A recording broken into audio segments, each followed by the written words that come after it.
Maíra Poubel, professora de História, e a gente vai ver agora sobre a globalização.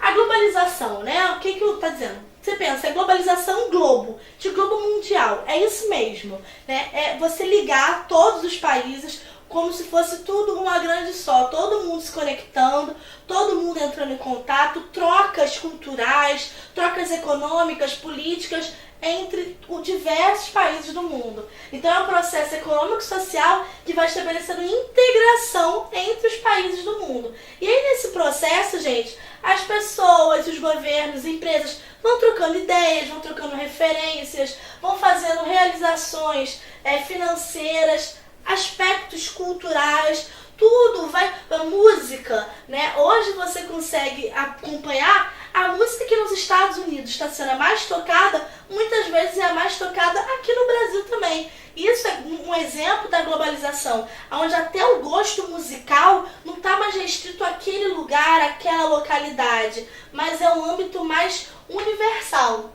Então, entra também no conceito de aldeia global, que é o quê? Uma rede de comunicação que deixa as distâncias cada vez mais curtas, facilitando a relação cultural e econômica. O grande exemplo disso, gente, é a internet. Quando a internet entra com força, você consegue estar na sua casa conversando com alguém que está no Japão, né, do outro lado do mundo. Você consegue acessar, por exemplo, você consegue entrar no Museu do Louvre, que fica em Paris, tem aquele tour virtual. Então as distâncias começam a ficar cada vez mais curtas. Então, por exemplo, pensa, na época que chegou aqui o Pedro Cabral, né? Pedro Álvares Cabral chega e aí para anunciar que o Brasil, que tinha descoberto o Brasil, o Pedro Vaz de Caminha escreveu aquela carta aqui, tudo onde o que se dá, né? O que se planta se dá, enfim.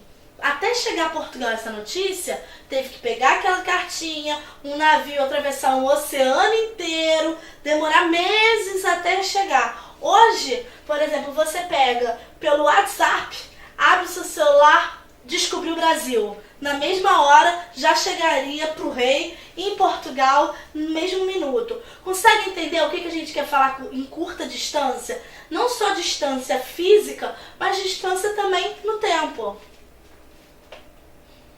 Então a globalização, pensa só, o globo, como eu falei, pensa no globo.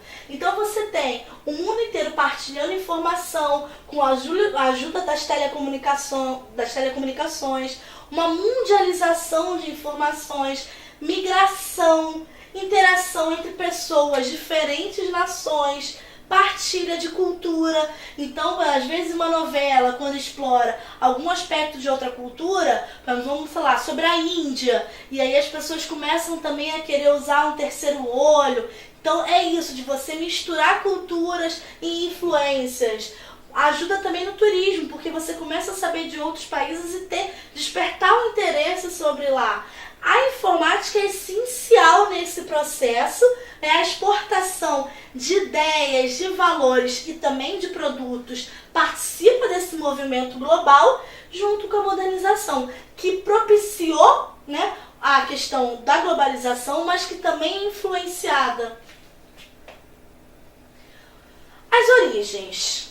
Alguns historiadores, né, eles vão afirmar que esse processo já nas grandes navegações eles têm origem.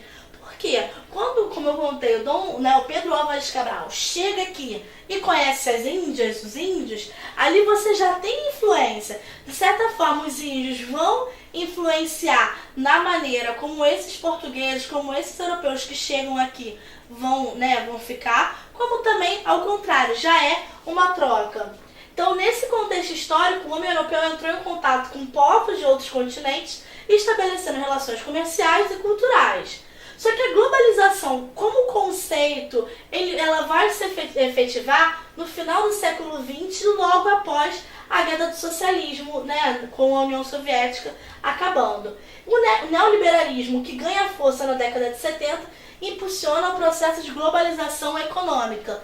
Então vamos lá, essa questão de troca sempre teve, né, com as grandes navegações, um povo descobrindo o outro, já tem essa troca cultural, essa troca linguística, né, muitas das coisas que a gente come hoje, que no Brasil é comida típica brasileira, vem da influência tanto dos índios quanto dos africanos. Ok, mas Mas a globalização, como a gente entende hoje, é principalmente depois, né, do fim da União Soviética, e o neoliberalismo como sistema econômico facilitou muito. Por quê? Eles querem a livre concorrência. Eles querem, por exemplo, a Coca-Cola, vamos pensar numa marca.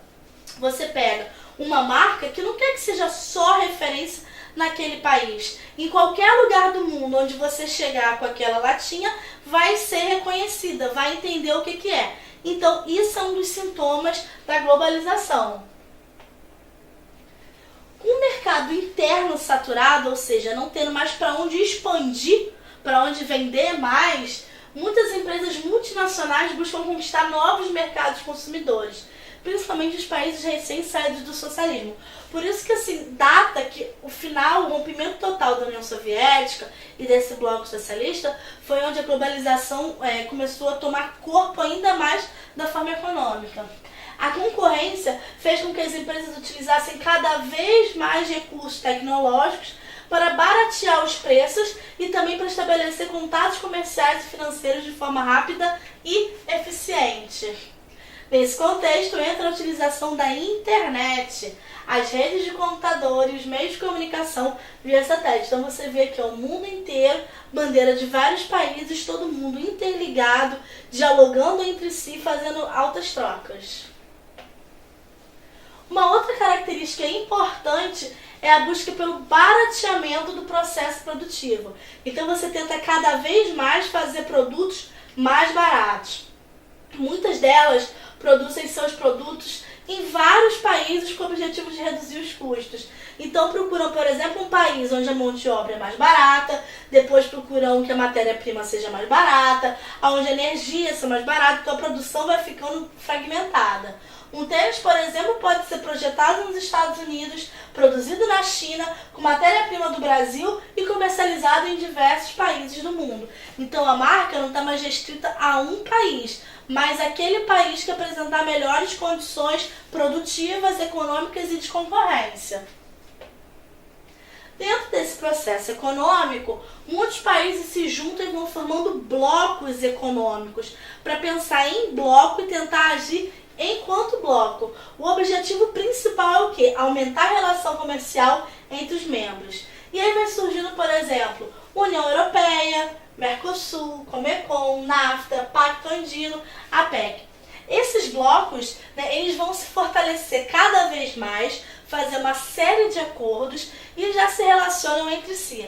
Dessa forma, cada país, ao fazer parte de um bloco econômico, consegue mais força nas relações econômicas internacionais. Então, o país não está mais sozinho, está com um bloco de países onde são feitos acordos e o peso é em conjunto. Internet, aldeia global e a língua inglesa.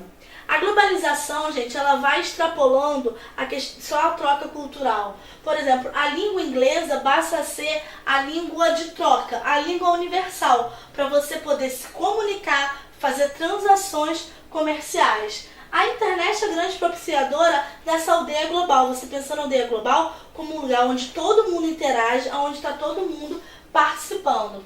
Junto com a televisão, a rede mundial de computadores vai quebrando barreira e cada vez mais ligando pessoas, espalhando ideias. Então, saber ler, falar e entender a língua inglesa torna-se fundamental dentro desse contexto porque é um idioma universal e um instrumento pelo qual as pessoas podem se comunicar. Além disso, é a linguagem utilizada na base dos computadores, da informática, que é o que propicia essa grande troca, que propicia essa grande interligação.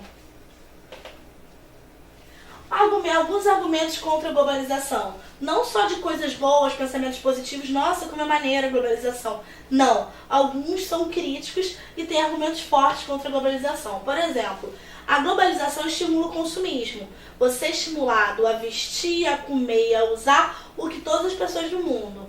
Os países pobres são deixados de lado.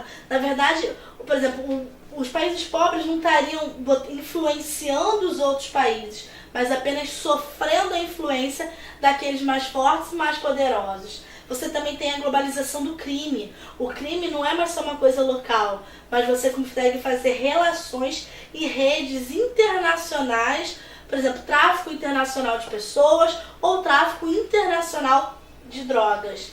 Você tem troca do trabalho manual por processos robotizados, o chamado desemprego estrutural, aonde o homem, né, ele é trocado por uma máquina. Pensa, por exemplo, em ônibus. Antes você tinha todos os ônibus, motorista e o cobrador. Muitos hoje têm só a figura do motorista. Por quê? Instalaram maquininha, aonde você passa com seu cartão e não é mais necessário aquela figura da pessoa te dando troco. Claro, as pessoas ainda usam dinheiro, mas em quantidade, em volume muito menor. Então isso pode deixar o quê? Que o motorista faça esse serviço duplo, de dirigir e quando alguém eventualmente der dinheiro, ele pode dar o troco. Tem a globalização do desemprego. Eu dei um exemplo, né? Esse é o desemprego estrutural, mas tem o desemprego conjuntural também, que é decorrente de uma grande crise econômica. E aí a riqueza no mundo não vai sendo feita de forma igual. A desigualdade social e econômica vai aumentando, tanto entre os países mais pobres quanto os mais ricos, como dentro de um próprio país, ainda a classe que tem muito e a classe que tem pouco. E a cooperação internacional vai beneficiar principalmente aquilo. Quem sempre vai se dar bem é quem tem mais. Quem tem menos não vai sofrer só os efeitos positivos, vai sofrer negativamente também.